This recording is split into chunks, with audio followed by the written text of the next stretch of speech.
Jangan meninggalkan zikir, karena engkau belum bisa selalu ingat kepada Allah di waktu berzikir, sebab kelalaianmu terhadap Allah ketika tidak berzikir itu lebih berbahaya daripada kelalaianmu terhadap Allah ketika kamu berzikir.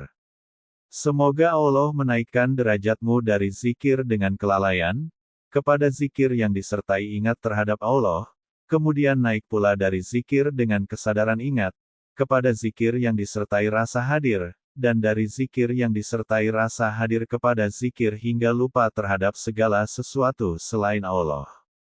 Dan yang demikian itu bagi Allah tidak berat, tidak sulit. 4 keadaan yang berkaitan dengan zikir. 1. Berzikir dalam keadaan hati tidak ingat kepada Allah.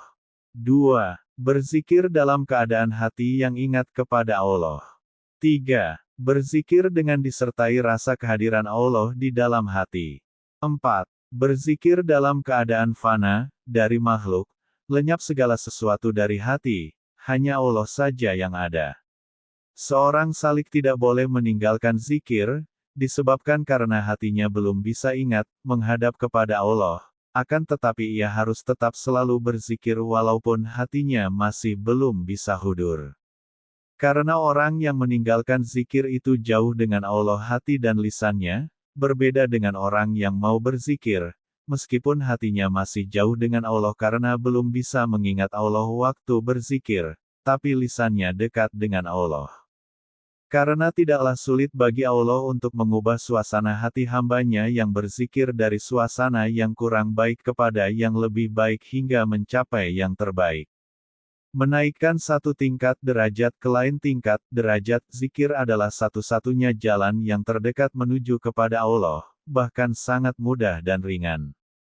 Abu Qasim Al-Kusyairi berkata, zikir itu simbol wilayah kewalian, dan pelita penerangan untuk sampai, dan tanda sehatnya permulaannya, dan menunjukkan jernihnya akhir puncaknya, dan tiada suatu amal yang menyamai zikir, sebab segala amal perbuatan itu ditujukan untuk berzikir, maka zikir itu bagaikan jiwa dari segala amal.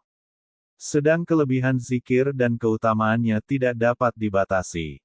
Allah berfirman, berzikirlah ingatlah kamu kepadaku, niscaya aku berzikir ingat kepadamu. Qs. Al-Baqarah, 152. Dalam hadits qudsi, Rasulullah SAW bersabda, Allah SWT berfirman, aku selalu mengikuti sangkaan hambaku kepadaku dan aku selalu bersamanya ketika ia berzikir kepadaku. Jika ia berzikir, mengingat, dalam dirinya. Aku pun berzikir padanya dalam zatku dan jika ia berzikir padaku di keramaian, maka aku pun berzikir padanya dalam keramaian yang lebih baik daripada kelompoknya.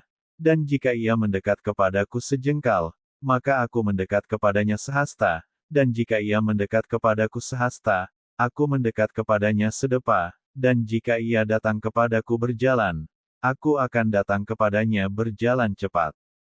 Abdullah bin Abbasra berkata, tidak ada suatu kewajiban yang diwajibkan oleh Allah pada hambanya melainkan ada batas-batasnya, kemudian bagi orang-orang yang beruzur dimaafkan jika ia tidak dapat melakukannya, kecuali zikir, maka tidak ada batas dan tidak ada uzur yang dapat diterima untuk tidak berzikir, kecuali jika berubah akal gila.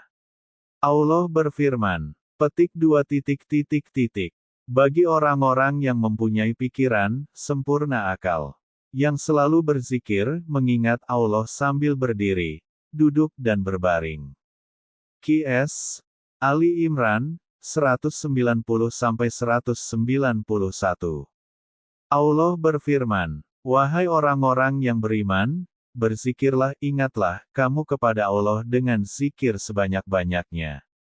Dan bertasbihlah kepadanya pada waktu pagi dan petang. Yakni pagi, siang, sore, malam, di darat, di laut, di udara, dalam perjalanan musafir, berdiam diri pada semua tempat dan waktu, bagi yang kaya, miskin, sehat, sakit, terang-terangan atau sembunyi dengan lisan atau hati dan pada tiap keadaan.